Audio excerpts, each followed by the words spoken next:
তাদের এক সপ্তাহ ঘুরতে না ঘুরতেই তাদের দলের পক্ষ থেকে 3 জন সিনিয়র নেতা ইতিমধ্যেই পদত্যাগ পত্র জমা দিয়ে তারা এই দল থেকে চলে গিয়েছেন।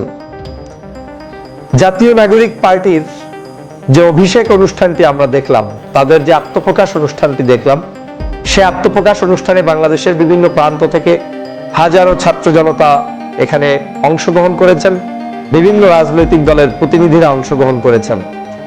ছাত্রদের প্রতি স্বভাবতই বাংলাদেশের সাধারণ নাগরিকদের উচ্চমানের একটি আশা আকাঙ্ক্ষা রয়েছে যে ছাত্ররা বাংলাদেশের জুলাই বিপ্লবে যেভাবে আমাদেরকে সাহায্য করেছে, সহযোগিতা করেছে, দেশকে এগিয়ে সেই প্রচেষ্টা অব্যাহত রেখে আগামীর বাংলাদেশ গঠনেও তারা ভূমিকা পালন করবে। কিন্তু হঠাৎ করে কি এমন ঘটলো, কি এমন হচ্ছে দলটির মধ্যে যে দলের মধ্যে পদত্যাগের হিড়িক বইছে? মাত্র 1 সপ্তাহ হলো না দলটি গঠন হয়েছে, তার মধ্যেই এটা নিয়ে আসলে এখন রাজনৈতিক অঙ্গনে আলোচনা যেমন হচ্ছে, সমালোচনা হচ্ছে। এই জায়গা থেকেই আজকে আমি আমার কাছে মনে হচ্ছে যেই সকল নেতাকর্মীরা এই দলের ভিতরে ঢুকেছেন এবং আবার বের হচ্ছেন, এরা প্রত্যেকেই কিন্তু বাংলাদেশের আগামীর স্বপ্ন বাস্তবায়নের কারিগর।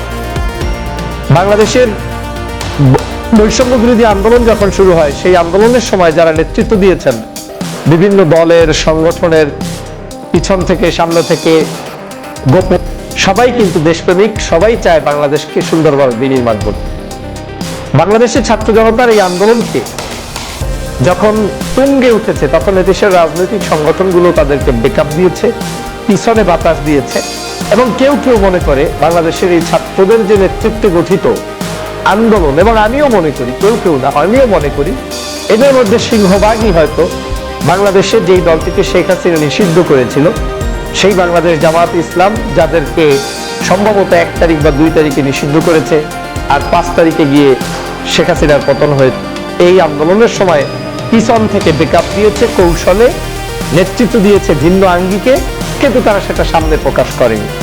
এটা এখন আওয়ামী লীগও স্বীকার করে, ছাত্র জনতাও স্বীকার করে, বিভিন্ন সংস্থাও স্বীকার করে।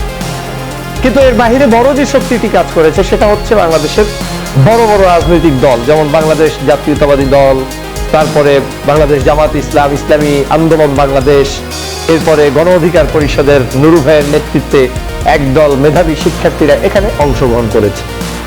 এক বাক্যে এই আন্দোলনটি ছিল সামষ্টিক।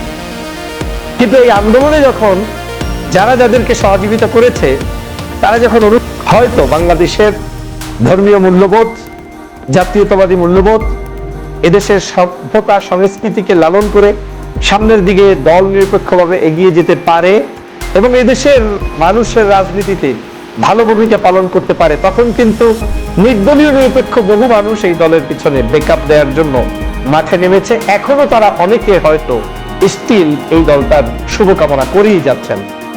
এটা আমার কাছে কেন জানি মনে হচ্ছে এই দলের কিছু কিছু নেতাকর্মী তাদের বক্তব্যের মধ্যে স্থিতিশীলতা রাখতে পারেন না, ধরনের দিয়েছেন। ঠিকই এই বক্তব্য থেকে ইউটার্ন নিয়ে আরেক ধরনের দিচ্ছেন, এবং এই বক্তব্যগুলোকে যদি আপনি একটু অ্যানালাইজ করেন, তাহলে সেখানে একটু গন্ধ পাওয়া যাবে যে ক্ষমতার স্বাদ, কিংবা প্রতিষ্ঠিত হওয়ার স্বপ্ন, কিংবা ভিন্ন কিছু, যেটা একেবারে ছোট্ট আকারে দেখা যাচ্ছে, খুব বড় আকারে না। এবং এটাকে আমি দোষেরও বলছি না, যে কোনো আরো থাকবে, দেশের স্বার্থ থাকবে, সব থাকবে, কিন্তু যে একটা ক্লিন ইমেজ নিয়ে শুরু করেছিল, সেখানে একটু হলেও তারা ভাটা পড়াতে সক্ষম হয়েছে এই স্বল্প কয়েকদিনের মধ্যেই। মানুষ যেটা চায়, আপনি বাই বন্ড যেভাবে করছেন সেটাকেই ক্যারি করে এন্ড পর্যন্ত যান।